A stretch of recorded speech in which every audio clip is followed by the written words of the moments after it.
నమస్తే రమగారు. నమస్తే జయ. రమగారు, మనం రకరకాల కథలు చెప్పుకుంటూ వస్తున్నాం. రమగారు అంటేనే స్టోరీ టెల్లర్ అయిపోయారు. కానీ ఎవరైనా కథ చెప్తుంటే కొట్టాలంట.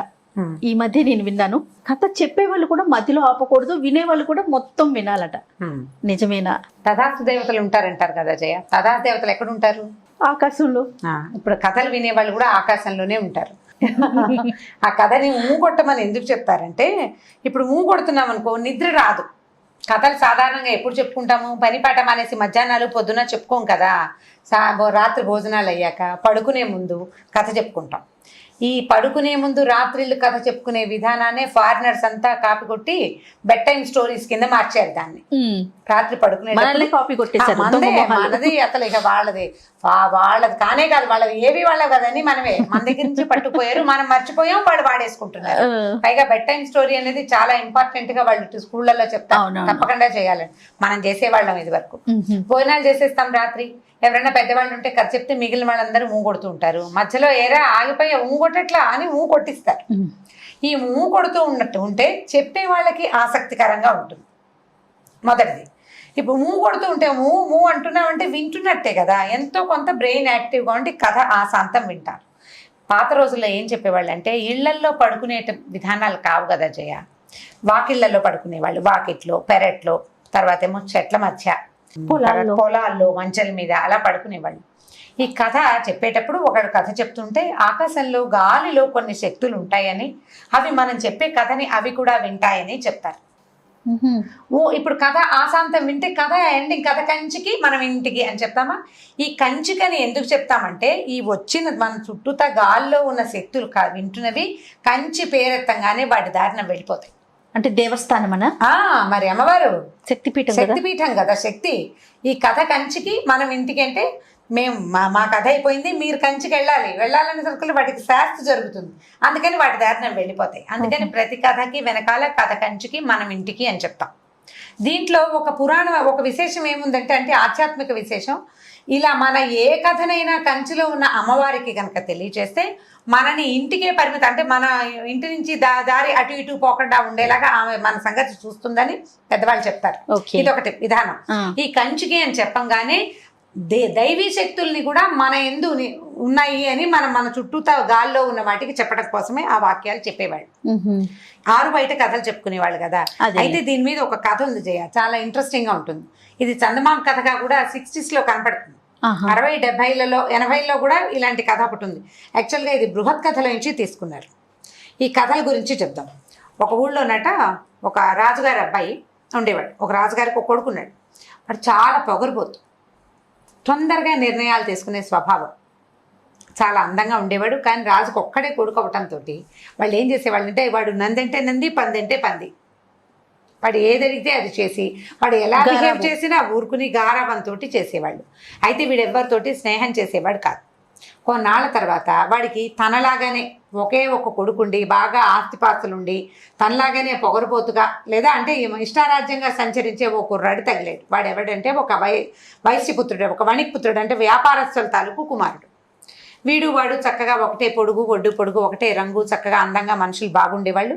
వీడికి వాడి మీద లై కుదిరింది, నచ్చిందనమాట. ఫ్రెండ్షిప్ చేశాడు. వాళ్ళిద్దరూ ఎప్పుడూ కలిసి ఉండేవాళ్ళు. ఎలా చేసేవాడు అంటే, రాజుగారు అబ్బాయి తను ఏం కొనుక్కున్నా వర్తక పుత్రుడికి కూడా కొనాల్సిందే.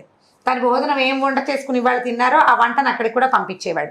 అట్లా బాగా స్నేహితుడుగా చూసుకునేవాడు. తనలాంటి వాడేవాడు అనే ఫీలింగ్తో వీళ్ళిద్దరూ కలిసి ఉండేవాళ్ళు. కొన్నాళ్ళకి ఏమైంది, పెళ్ళిళ్ళు చేద్దామనుకున్నారు ఈ పిల్లలిద్దరికి. ముందు ఈ అబ్బాయికి వర్తక పుత్రుడికి సంబంధం కుదరంగానే రాజుగారు అబ్బాయి అన్నాడు, నీ పెళ్లి కుదిరింది కదా, నేను కూడా ఫలానా రాజుగారు అమ్మాయిని పెళ్లి చేసుకుంటానని ఒప్పుకున్నాడు. పెళ్లి సంబంధం కుదిరింది.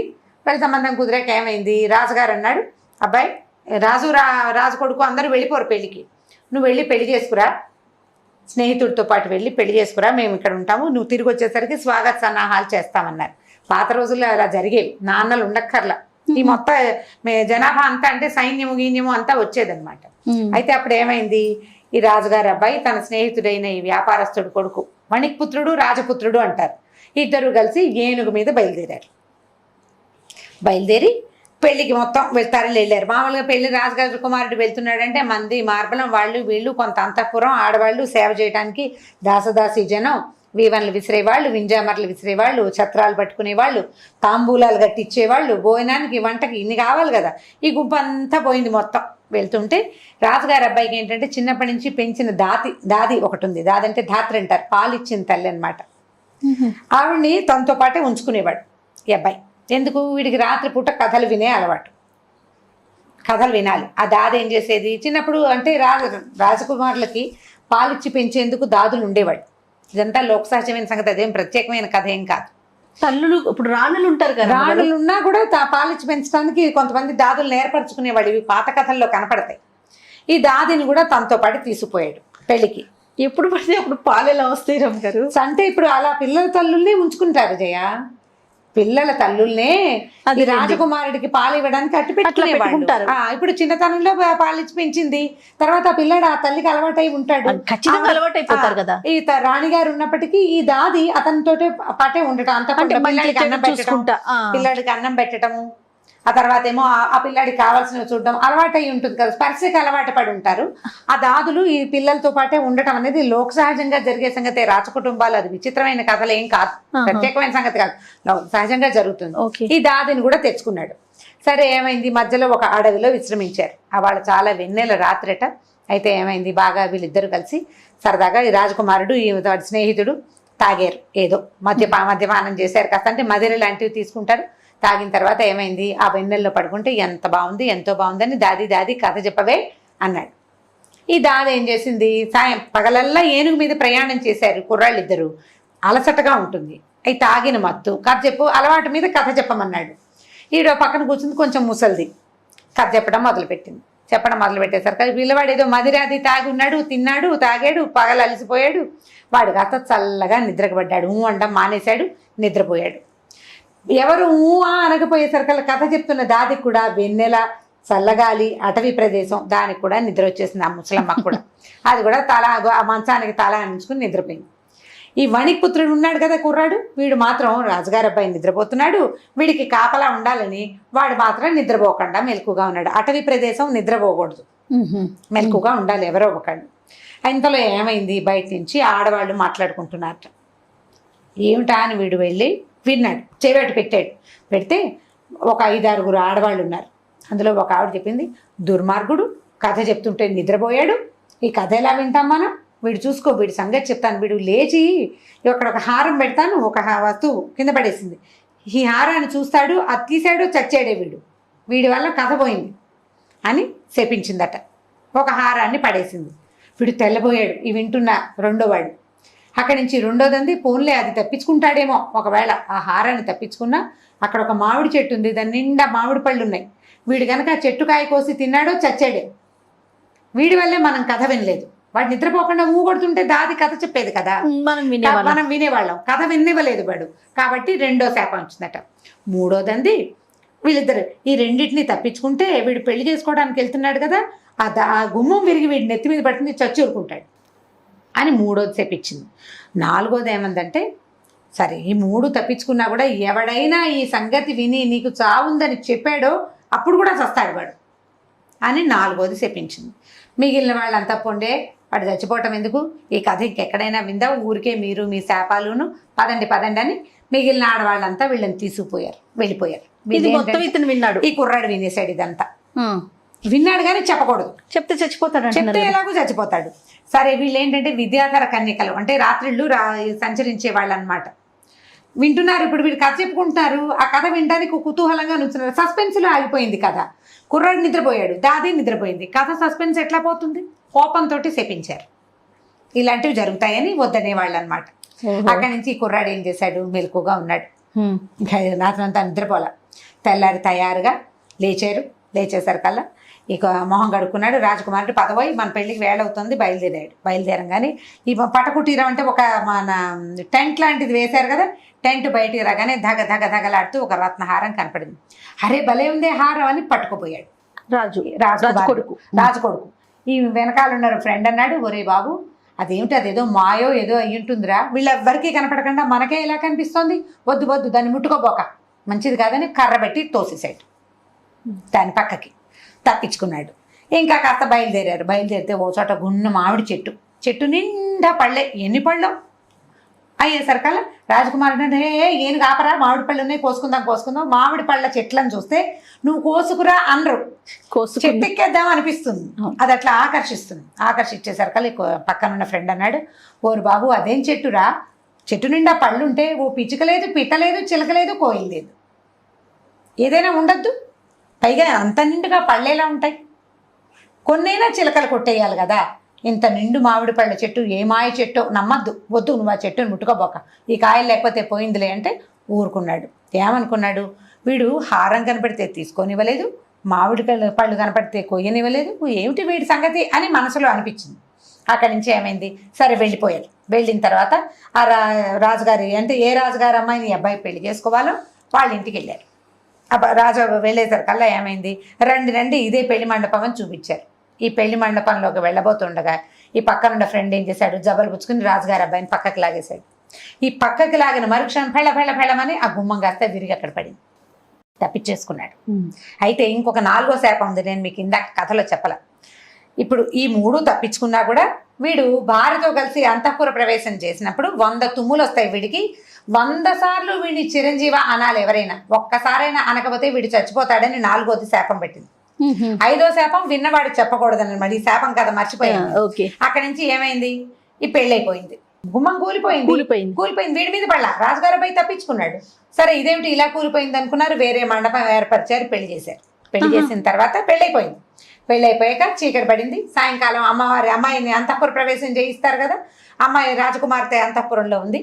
ఈ రాజుగారి అబ్బాయిని సాయంకాలం చక్కగా పెళ్లి కుమారుని బాగా వసంతుడిలాగా అలంకరించి లోపల గదిలోకి పంపించారు, అంతఃపురంలోకి. ఈ అంతఃపురంలోకి రాజకుమారుడు వెళ్తుండగానే ఈ ఫ్రెండ్ ఏం చేశాడు, నాకు వేరే పని ఉందని చెప్పి వెనక నుంచి వెళ్ళి ఆ గదిలో మంచం కింద దాక్కున్నాడు. ఈ రాజకుమారుడు ఇక్కడ పూజలు పునస్కారాలు ఇవన్నీ అయ్యి ఆశీర్వచనాలు దంపతాంబులాలు బోళ్ళని ఉంటాయి తతంగాలు. ఈ తతంగాలు అంతసేపు తను చూస్తూనే ఉన్నాడు. దాదిని అడిగాడు కూడా, నా ఫ్రెండ్ ఏడి అని. ఎక్కడికో వెళ్ళాడని చెప్పింది, వాడు కనపడలేదు, లేడు వాడు, ఎందుకంటే వాడు ముందే దాక్కోవడానికి వెళ్ళిపోయాడు. సరే ఈ తతంగం అంతా అయ్యాక పెళ్లి కూతుర్ని ఉన్న గదిలోకి పంపించారు. ఈయన వెళ్ళి ఏం చేశాడు, మంచం మీద కూర్చోగానే తుమ్మేసరికల్లా ఈ వెనకాల మంచం కింద కూర్చున్నాడు కదా, వీడు చిరంజీవి అన్నాడు. మళ్ళీ తుమ్మొచ్చింది, మళ్ళీ చిరంజీవి అన్నాడు. 100 తుమ్ములు తుమ్మాడు రాజకుమారుడు. 100 తుమ్ములకి 100 సార్లు వీడు వాడికి వినపడకుండా చిరంజీవ అంటూనే ఉన్నాడు. 100 సార్లు చిరంజీవ అన్నాడు. రాజుగారి అబ్బాయికి ఏమీ వల్ల వాడు సేఫ్గానే ఉన్నాడు. ఈ రాజుగారి అబ్బాయి సేఫ్గా ఉన్నాడన్న ఉద్దేశంతో వెళ్ళేటప్పుడు రహస్యంగా దాక్కుండా ఈ ఫ్రెండు ఆ ఉత్సాహంతో బయటకు వచ్చేసారు కదా రాజుగారి అబ్బాయి ఆశ్చర్యపోయి, ఇదేంటి నా అంతఃపురంలో నా కొత్త భార్యతో నేను ఉండాల్సింది పోయి వీడు మంచం కింద నుంచి ఎందుకొచ్చాడు. పైగా వీడు పొద్దున ఏం చేశాడు, మామిడి పళ్ళు కోసుకో, అంతకుముందు రత్నాహారం కనపడితే తీసుకొనివ్వలేదు, మామిడి పళ్ళు కనపడితే తిన్నివ్వలేదు. ఇప్పుడు నాకంటే ముందుగా నా భార్య గదిలో వీడు ఎందుకున్నాడు అని ఈ కోపం వచ్చేసి వాడి ఉద్రేకపరుడు. వీడి స్నేహంతో కొంత నెమ్మది అయ్యాడు, కానీ వాడి కొళ్ళు మండిపోయారే, ఎవడ్రా వాళ్ళు, ఇక్కడ ఉన్న వాళ్ళు, వీడిని పట్టుకుని జైల్లో పెట్టండి, రేపు పొద్దున్న చూద్దాం వీడి సంగతి అని అరిచేశారు. కల గబగబా పట్టేసుకున్నారు. పట్టుకొని ఈ మంత్రి కుమారుడు కదా వీడు, వ్యాపారస్తుల కుమారుడు కదా, ఈ ఫ్రెండ్ని తీసుకుపోయి జైల్లో పడేశారు. రాత్రి అంతఃపురంలో ఉండిపోయాడు. తెల్లారేసరికల్లా వాడిని ఉరిదీయండి అని చెప్పాడు. అయ్యో, ఉరిదీయమంటే వీళ్ళు తలార్లు ఉంటారుగా తీసుకెళ్లేవాళ్ళు, వాళ్ళు లేపి, ఈయన బాబు మీ సంగతి అయిపోయింది, మీకు ఉరిదీయమని ఆజ్ఞ వచ్చేసిందండి, పదండి అని చెప్పి బయలుదేరితే ఈ అబ్బాయి చెప్పాడు, స్నేహితుడు ఉండండి రా బాబు, నేను రాజుగారి కుమారుడిని ఒకసారి చూడాలి, ఒక వాక్యం చెప్పాలి అతనికి, చెప్పిన తర్వాత ఉరిదిద్దురుగా ఆయన ఏం చెప్తాడు, నేను చెప్పుకునే అవకాశం ఇవ్వాలి కదా. రాత్రి నన్ను బంధించారు, ఆయన నన్నేం అడగలేదు, ఇప్పుడు కూడా ఊరేసేస్తున్నారు, ముందు నన్ను మాట్లాడుకొని ఇవ్వండి అంటే వాళ్ళు ఏమనుకున్నారు, వీళ్ళిద్దరూ స్నేహితులు కదా, పాపం అది కూడా కాకుండా ఆఖరి కోరిక తీర్చాలి కదా. అందుకని ఏం చేశారు, ఈ స్నేహితుడిని రాజుగారి అబ్బాయి దగ్గర తీసుకెళ్తే ఇదేం చెప్పాడంటే, నిన్న రాత్రి మనం అక్కడ పడుకుంటే నువ్వేమో కథ చెప్పమన్నావు, నేను వద్దంటున్నా, నువ్వు వినలేదు, పడుకుందామంటే విన్నావా, నువ్వేమో కథ చెప్పమన్నావు, దాదేమో కథ చెప్పడానికి కూర్చుంది, నువ్వు సగం విని నువ్వు నిద్రపోయావు, ఇంకో కొంచెం చెప్పి దాది నిద్రపోయింది. అప్పుడు కొంతమంది విద్యాధర కన్యకల దారిలో వెళుతూ కథ సగం విని వీడి వల్ల కథ వినలేదు కాబట్టి ఇవి శాపాలు వీడికని నేను శపించారు, కావాలంటే చూసుకో, నువ్వు ఆలోచించంటే హారం కనపడింది నిజం, మామిడి పళ్ళు కనపడ్డాయి నిజం, వీడికి తప్పిస్తే ఎవరికి కనపడలే. అవి గుమ్మం కూలిపోవటం ఒకటి తార్కాణంగా కనపడుతుంది, తను 100 తుమ్ములు తుబ్బటం కూడా నిజంగానే కనపడింది. దాంతో సరే ఇతను ఆలోచించుకుని సరే ఇది నిజమే, ఇవన్నీ జరిగినవే కాబట్టి తన స్నేహితుడిని క్షమించేసి తర్వాత మళ్ళీ తన భార్య స్నేహితుడితో కలిసి తన ఊరికి వెళ్ళిపోయేటట్ట. ఇది బృహత్ కథలో ఉంది. ఇప్పుడు కానీ- కథ కంచికి మనం ఇంటికి. కానీ మరి 4వ శాపం ఇది ఎవరికన్నా చెప్తే చచ్చిపోతారు. తప్పిపోయినాయిగా, ఈ 4 తప్పిపోయినాయి కదా, వాడికి మరణం తప్పిపోయింది. తప్పిపోతే ఎవరికైనా చెప్పేయచ్చా? తప్పక ముందు ఒరే ఇదేదో కనపడుతుంది నువ్వు చచ్చిపోతావని చెప్పకూడదు. చెప్పకుండా ఉండటం కోసమే మంత్రికి ఈ అబ్బాయి ఈ స్నేహితుడు 4 విషయాలు అతనికి చెప్పలేదు. ముందే చెబితే చచ్చిపోతాడు. అప్పుడు వీళ్ళిద్దరూ ఈ కొత్తగా పెళ్లి చేసుకున్న రాజకుమార్తెతో కలిసి మళ్ళీ వాళ్ళ ఊరికి వెళ్ళిపోయాడు. అప్పటి నుంచి ఈ రాజుగారి అబ్బాయి ఏం చేశాడంటే చాటింపేశాట. మీకు నిద్ర వస్తుంటే కథలు చెప్పించుకోవద్దు, ఇలా విచిత్రమైనవి జరుగుతాయి కాబట్టి నిద్రపోక ముందు అంటే మెలకుగా ఉన్నప్పుడే కథలు చెప్పుకోవాలి, కానీ పడుకునేటప్పుడు అంటే నిద్ర వచ్చేటప్పుడు కథలు చెప్పించుకోకూడదని ఆ ప్రథ అందరికీ తెలిసిందనమాట. సో ఇప్పుడు మనం కథ పూర్తిగా వినాలి. ఊ కొట్టమని చెప్తారు, అందుకు ఊ అనాలి. ఊ అనాలి. ఊ అనకపోయామా కథ ఆగిపోతుంది, చెప్పే వాళ్ళకి ఆసక్తిగా ఉండదు కదా, అందుకని కథ పూర్తిగా వినాలని చెప్తారు. ఇది బృహత్ కథలో ఉన్నది ఈ కథ. అంటే ఇప్పుడు స్నేహితులు ఇద్దరు ఎలా ప్రవర్తిస్తారు అనే విషయం మీద చెప్తూనే ఈ కథలు గనక మర్చిపోతే సగంలో కథ వదిలిపెట్టేస్తే ఇలా జరుగుతుంది అనేది. మనం సస్పెన్స్ కథలు అవి ఉంటాయి కదా, అవును, సస్పెన్స్ కథలు చెప్పేటప్పుడు కానీ లేకపోతే కాశీ మజిలీ కథలు, తర్వాత ఈ కథలన్నీ ఎలా అంటే ఆ ఘట్టాన్ని అక్కడికి ఎండ్ చేసేయాలి. తర్వాత ఏం జరుగుతుంది అనే సస్పెన్స్ ని ఉంచకూడదు. నేను అనుకుంటాను జయ, సస్పెన్స్ ఉంచామనుకో సగంలో ఆగిపోతే కదా ఒక టెన్షన్ డెవలప్ అవుతుంది, ఏమవుతుందని ఆలోచిస్తారు కదా, టెన్షన్ డెవలప్ అవుతుంది. కాబట్టి టెన్షన్ డెవలప్ కాకుండా ఉండటం కోసమే ఇలా పెట్టారేమో, ఇలా చెప్తారు. ఇప్పుడు టెన్షన్ లో వాడికి ఆ కథే గుర్తొస్తుంటుంది, నిద్ర బాగా పట్టదు, మెలకు వస్తే ఏం జరిగిందా అని ఊహిస్తారు. అలా ఉండకూడదు. కాబట్టి అంతం చేసేయాలి కథని, సుఖాంతమో ఏదో ఒక అంతం, ఇక్కడికి అయిపోయింది ఈ ఘట్టం, నెక్స్ట్ ఘట్టాన్ని మళ్ళీ ఇంకొకసారి చెప్పుకోవాలన్నమాట. దానికోసమని ఇట్లా ఏర్పరిచారు, ప్రెషర్ డెవలప్ అవ్వకుండా ఉండటం కోసం. సో కథ కంచికి మనం ఇంటికి ఇంకొక స్టోరీతో మళ్ళీ కలుద్దాం రమ్మ గారు. తప్పకుండా. ఈ వీడియో కనుక మీకు నచ్చినట్లయితే లైక్ చేయండి, షేర్ చేయండి. మరిన్ని వీడియోస్ కోసం మా ఛానల్ని సబ్స్క్రైబ్ చేసుకోండి.